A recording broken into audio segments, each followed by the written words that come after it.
Eso es muy importante que la gente lo sepa. Cuando vendieron Banamex, no pagaron impuestos. Esto fue en el 2001. Para los jóvenes,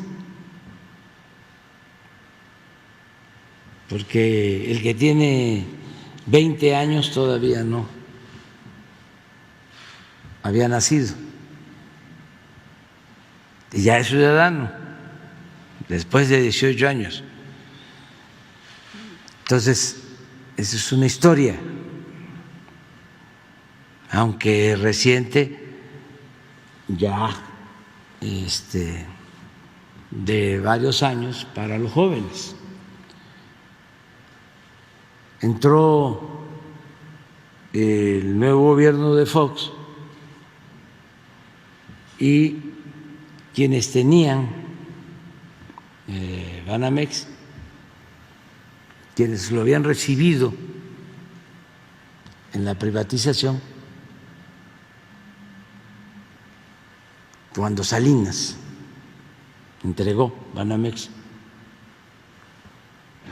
a Roberto Hernández y a otros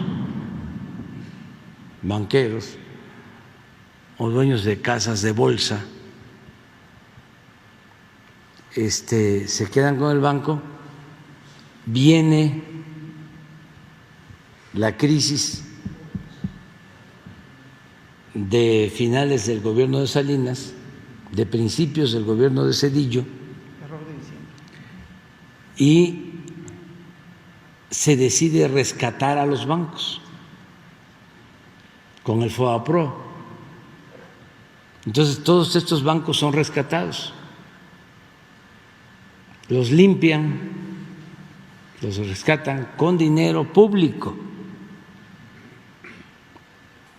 En ese entonces se convirtieron las deudas privadas, estas deudas de bancos, de grandes empresas, en deuda pública.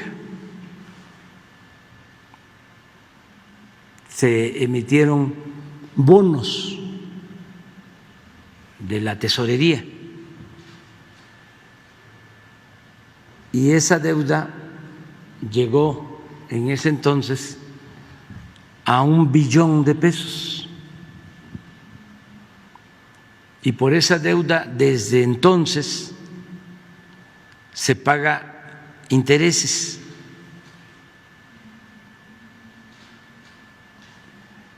Se ha pagado de intereses desde entonces más de $1 billón y sigue la deuda con más de $1 billón. Entonces, esa operación que hicieron arriba, por eso los potentados a los que les fue bien, pues le hacen homenajes y hablan muy bien del gobierno de Zedillo, de Salinas y de Zedillo.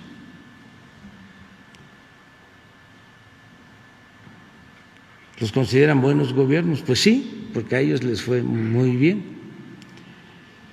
Entonces, después de que se rescata, venden los bancos y venden este banco.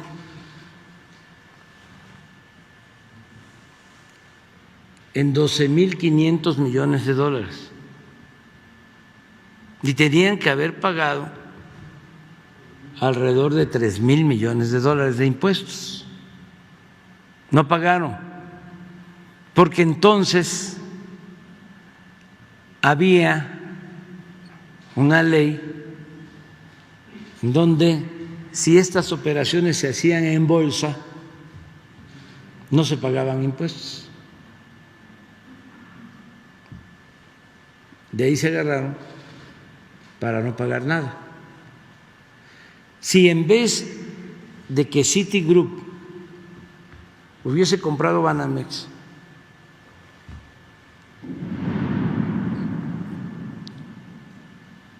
y Banamex hubiese comprado a Citigroup en Estados Unidos, tenía que haber pagado los 3,000 millones de dólares. Aquí es importante decirlo, o sea, no es anclarnos en el pasado, pero si no aprendemos del pasado, pues no nos va a ir bien, ni en el presente ni en el futuro. ¿Quién era secretario de Hacienda cuando se iba a cabo esa operación?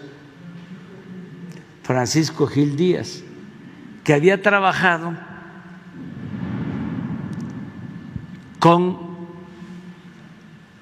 el dueño principal de Banamex, Roberto Hernández. Primero había estado de subsecretario de Hacienda con Salinas y luego trabajó con Roberto Hernández. Y luego Roberto Hernández se lo recomienda a Fox y Fox lo nombra secretario de Hacienda. Y cuando se lleva a cabo esta operación, él era el secretario de Hacienda. Cubren las formas también diciendo de que no podía participar él en el proceso de compra-venta por cuestiones de intereses, pero al final el resultado es que no pagaron los impuestos. Y siempre alegan de que fue legal. Y yo digo, sí, fue legal, pero inmoral. ¿Cómo no pagar impuestos? Eso solamente se da en un país como el nuestro, en aquellos tiempos, o se daba, donde todas las leyes estaban hechas para beneficiar a una minoría. Porque durante todo el periodo neoliberal reformaron la Constitución y las leyes con ese propósito de proteger a las élites y legalizar la corrupción, el robo, el saqueo. Es una vergüenza que muchísimos legisladores se dedicaron a eso, estaban al servicio de los que mandaban en México y ajustaron todo el marco legal para beneficio de una minoría, sin importarle el pueblo. Es más, en contra del pueblo, en contra de la economía popular, porque esto del FOBAPROA pues significa quitarle beneficios al pueblo, es tener menos dinero para la educación pública, menos dinero para la salud, menos dinero para el desarrollo. Esa es la diferencia que hay ahora.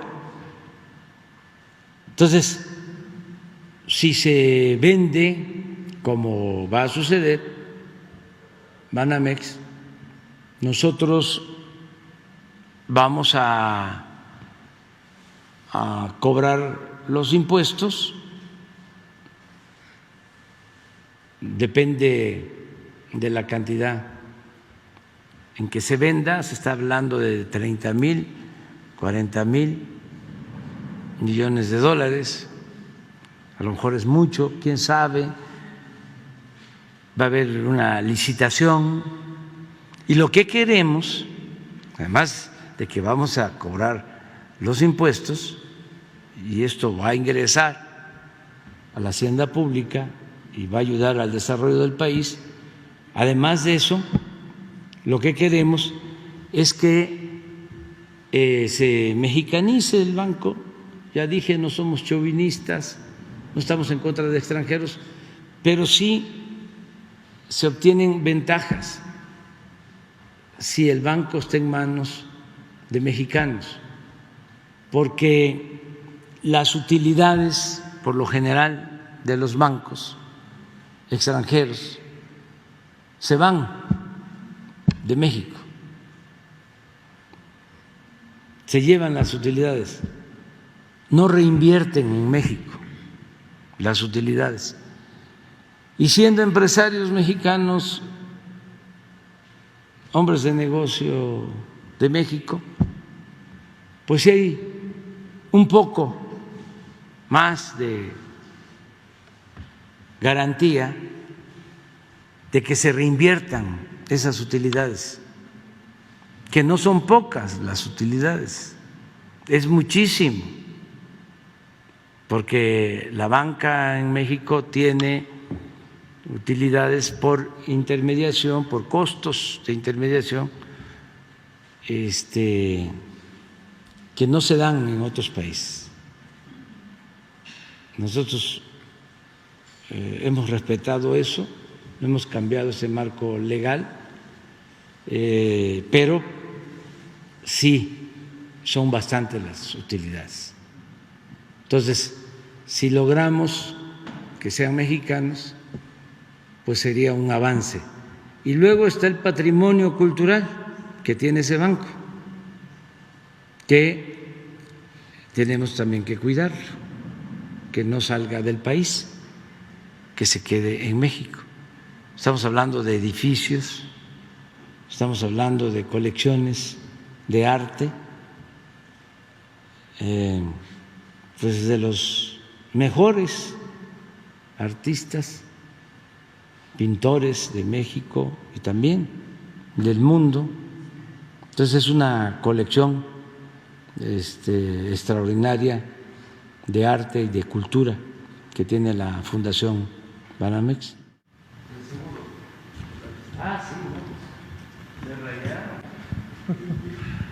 Se rayaron, segundo lugar,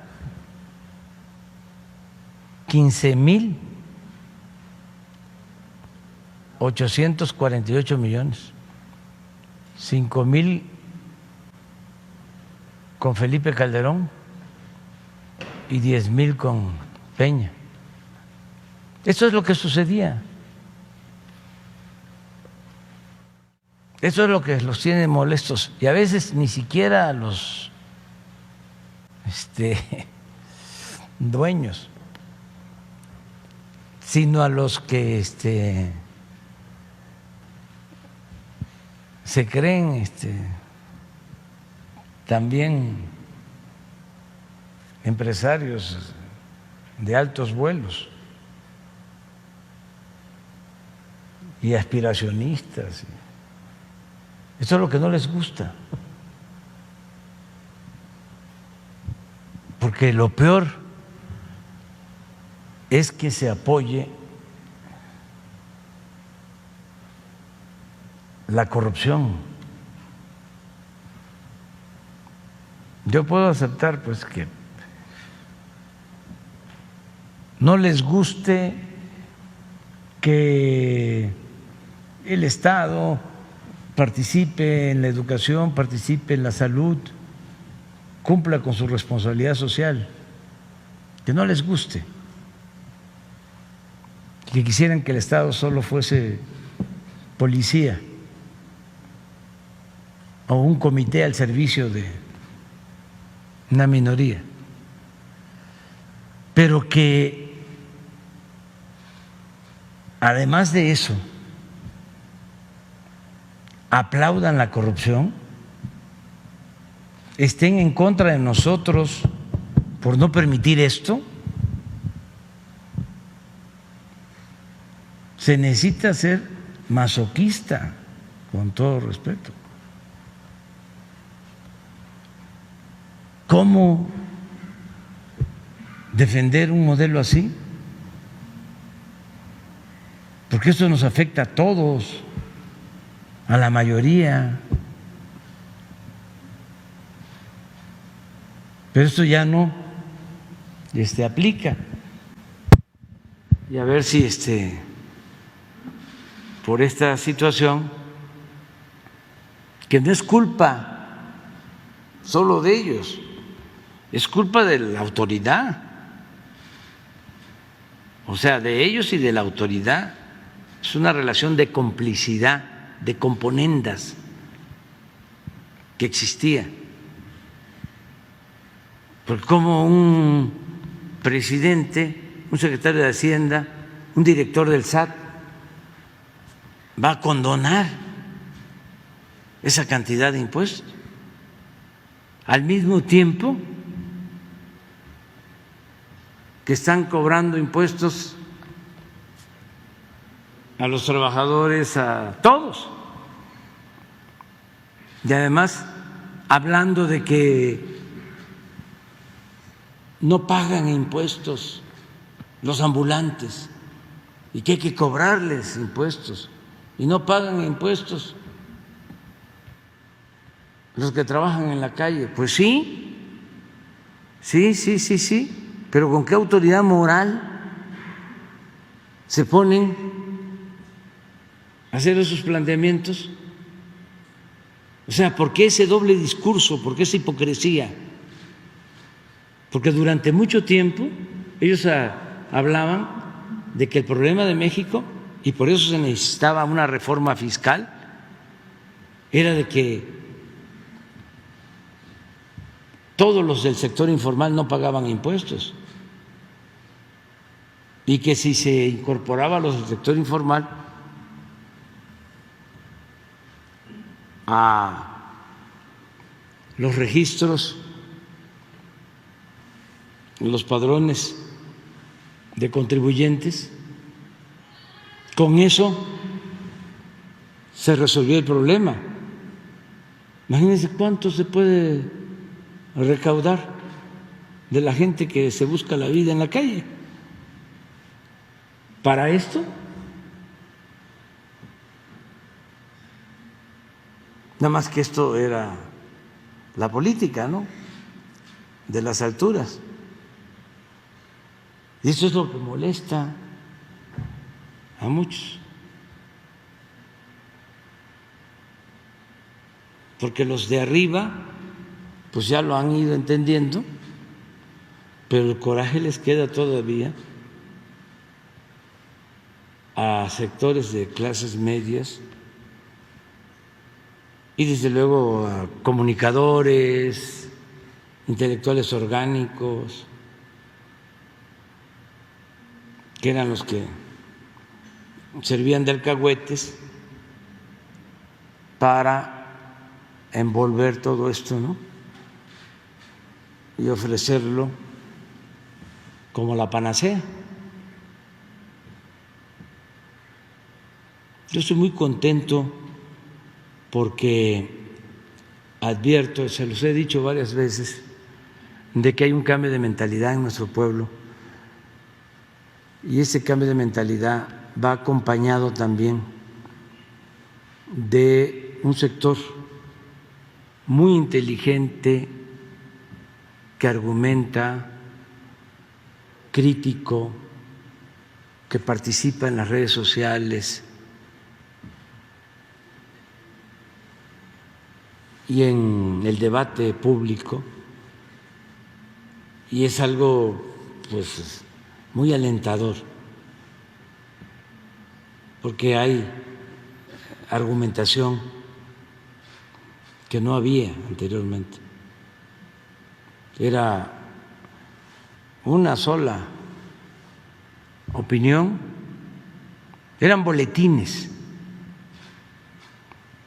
Todavía sigue sucediendo, pero no les funciona.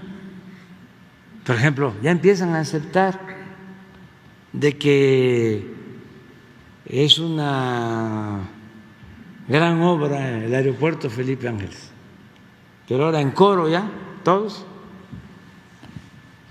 que va a estar muy lejos. Vean los periódicos, parecen boletines. Espérense, no va a estar lejos. a estar bien conectado. Cuando tengamos el tren hacia el aeropuerto, o lo concluyamos, porque ya empezó a hacerse, del centro al nuevo aeropuerto van a ser 45 minutos, de aquí del centro.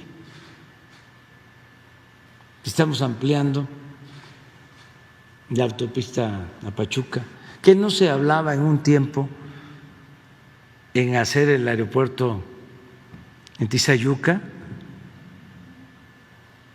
no iba a quedar más lejos.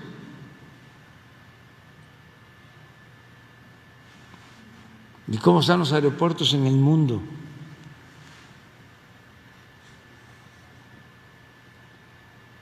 En Washington hay uno ahí, como el de la Ciudad de México, pero hay otro afuera, completamente, y en Nueva York los que hay también, y en todos lados. Y vamos a resolver el problema de la conectividad. Entonces, ojalá y lo de Banamex concluya bien. Son los directivos de Citigroup, gentes responsables, han estado informándonos, y si les hablamos de esto nos van a decir, pues es que son los contadores, los fiscalistas, los que tenemos en el despacho, que nos decían, hay esta oportunidad, porque el del SAT, ¿el qué? Sí, los del sistema de administración tributaria, el SAT, ahí hay unos amigos, tenemos buenas relaciones. Y ya va a venir la temporada de condonación, espérate, haz tu trámite y se te va a condonar. Pero eso ya pasó.